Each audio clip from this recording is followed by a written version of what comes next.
Magandang araw pong muli mga kapatid. Narito naman po tayo muli upang patuloy natin tuklasin ang marami pang hiwaga ng Biblia.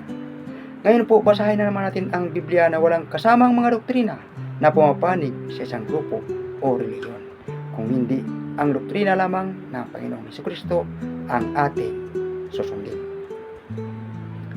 Basahin natin ngayon ang Pilipos 1 versikulo 23. May pagtatalo sa loob ko.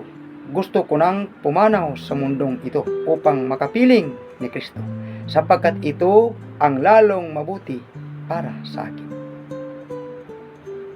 Malinaw po na sa mga banal noong unang panahon, mas pakatamisin pa nila ang pumanaw sa mundong ito upang makapiling ng ating Panginoong Jesucristo. Ang totoo pong matuwid, hindi po alintana sa kanila ang pagpanaw sa mundong ito. Alam po ninyo kung bakit? Basahin po natin ang karunungan ni Solomon.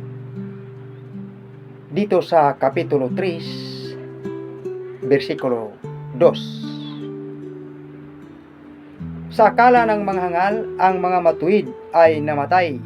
Iniisip nila ang kamatayan ay kapahamakan, at ang pagpanaw nila ay tuluyan ng pagkawala. Ngunit ang totoo, sila'y nanahimik na. Bagamat sa tingin ng tao sila ay pinarusahan, ngunit ang totoo, sila'y nasa buhay na walang hanggan.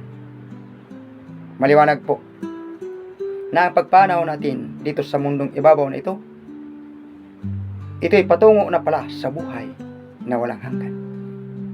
Ngunit ang akala noong mga walang tiwala sa Diyos, ang kamatayan ay isang kaparusahan. Idagdag pa natin ang Kapitulo 4, versikulo 17. Makikita ng masasama ang pagkamatay ng mga matuwid, ngunit hindi nila maunawaan na ito ang paraan ng pagliligtas ng Panginoon. Mayroong kamatayan ng mga matutuwid na yan ay kaparaanan ng ating Panginoong Diyos upang iligtas. Ay saan iligtas? Sa kasamaan ng sanglibutang ito, para hindi na sila madamay pa. Kaya itong kamatayan sa mundong ibabaw na ito ay mas mainam pa sa araw ng kapanganakan. Basahin natin ang mga Ral City, versikulo 1. Ang mabuting pangalan ay mas mahalaga kaysa mamahaling pabango, at ang araw ng kamatayan ay higit na mabuti kaysa araw ng kapanganakan. Ang tunay po na matuwid ay hindi nila pinarangalan ang araw ng kapanganakan.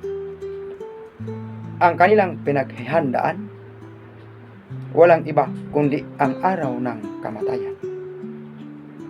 Isunod natin ang versikulo 4. Mangmang ang isang taong nag-iisip ng kasiyahan, ngunit matalino ang isang taong naghahanda para sa kanyang kamatayan.